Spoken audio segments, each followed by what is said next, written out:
بسم اللہ الرحمن الرحیم۔ السلام علیکم۔ حجۃ الوداع سے واپسی کے بعد ایک دن حضرت صلی اللہ علیہ وآلہ وسلم صحابہ کرام رضوان اللہ علیہم اجمعین کے درمیان مسجد نبوی میں تشریف فرما تھے۔ حضرت عمر رضی اللہ تعالیٰ عنہ روایت کرتے ہیں کہ اچانک ایک اجنبی حاضر ہوا۔ اس کے کپڑے نہایت سفید اور بال بے حد سیاہ تھے۔ لباس سے خوشبو کی مہک آ رہی تھی۔ اجنبی ہونے کے باوجود اس پر سفر کے کچھ آثار نہ تھے۔ ہم میں سے کوئی اس نووارد کو جانتا نہیں تھا۔ وہ آپ کے قریب نہایت ادب سے دو زانو ہو کر بیٹھ گیا اور گھٹنے آپ صلی اللہ علیہ وآلہ وسلم کے گھٹنوں سے ملا دیے۔ اس شخص نے آپ صلی اللہ علیہ وآلہ وسلم سے دریافت کیا کہ اے محمد صلی اللہ علیہ وآلہ وسلم، اسلام کیا ہے؟ حضور صلی اللہ علیہ وآلہ وسلم نے فرمایا کہ اسلام یہ ہے کہ تم شہادت دو کہ اللہ کے سوا کوئی الہ نہیں اور محمد صلی اللہ علیہ وآلہ وسلم اس کے رسول ہیں، اور نماز قائم کرو، زکوٰۃ ادا کرو، رمضان کے روزے رکھو، اور اگر حج بیت اللہ کی استطاعت ہے تو حج کرو۔ تو اس نووارد شخص نے جواب سن کر کہا کہ آپ صلی اللہ علیہ وآلہ وسلم نے سچ کہا۔ اس نے پھر پوچھا کہ مجھے بتلائیے کہ ایمان کیا ہے؟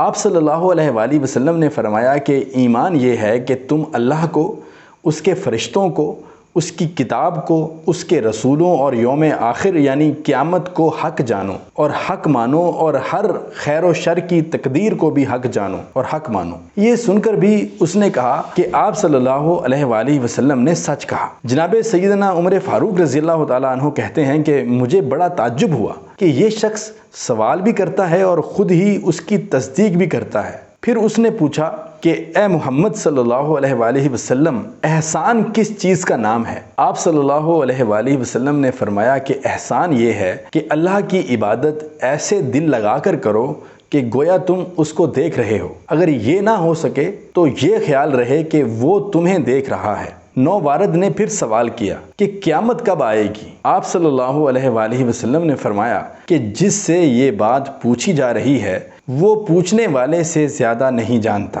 پھر اس شخص نے عرض کیا کہ مجھے اس کی کچھ نشانیاں ہی بتلائیے۔ آپ صلی اللہ علیہ وآلہ وسلم نے فرمایا کہ میں تمہیں اس کی علامتیں بتائے دیتا ہوں۔ جب لونڈی اپنے آقا اور مالک کو جنے گی تم دیکھو گے کہ جن کے پاؤں میں جوتا اور تن پر کپڑا نہیں، جو تہی دست اور بکریاں چرانے والے ہیں، وہ بڑی بڑی عمارتیں بنائیں گے اور ایک دوسرے پر بازی لے جانے کی کوشش کریں گے۔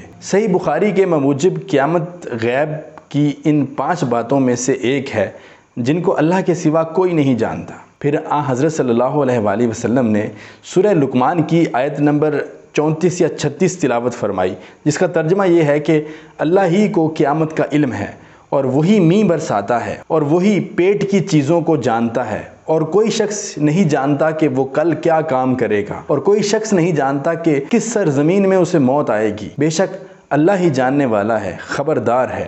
پھر وہ شخص پیٹھ موڑ کر چلا گیا۔ رسول اللہ صلی اللہ علیہ وآلہ وسلم نے فرمایا کہ اس کو پھر لے آؤ۔ لوگوں نے جا کر دیکھا تو وہاں کسی کو نہ پایا۔ حضرت عمر رضی اللہ تعالیٰ عنہ کا بیان ہے کہ اس واقعہ کو کچھ عرصہ بیت گیا۔ ایک دن حضور صلی اللہ علیہ وآلہ وسلم نے فرمایا کہ اے عمر، کیا تمہیں پتہ ہے کہ وہ شخص جو سوالات کر رہا تھا کون تھا؟ حضرت عمر رضی اللہ تعالیٰ عنہ نے عرض کیا کہ اللہ اور اس کا رسول ہی بہتر جانتے ہیں۔ فرمایا کہ وہ جبرائیل تھے، تمہاری مجلس میں اس لیے آئے تھے کہ تمہیں تمہارا دین سکھائیں۔ یہ بہت مشہور حدیث ہے جو عام طور پر حدیث جبرائیل علیہ السلام کے نام سے مشہور ہے۔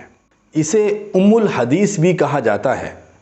اسے حیات طیبہ کی 23 سالہ جد و جہد کا نچوڑ کہا جا سکتا ہے۔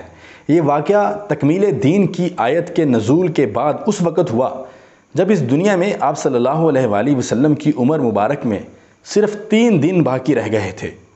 حضور صلی اللہ علیہ وآلہ وسلم نے فرمایا کہ میں جبرائیل کو ہر شکل میں پہچان لیتا ہوں، لیکن اس دفعہ نہ پہچان سکا کیونکہ وہ ایک بدو سائل کے بھیس میں آئے تھے۔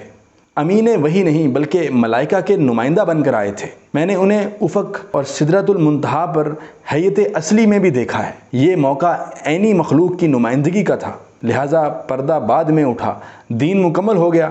اب قیامت تک اس میں نہ کوئی کمی ہو سکتی ہے اور نہ بیشی۔ والحمدللہ رب العالمین۔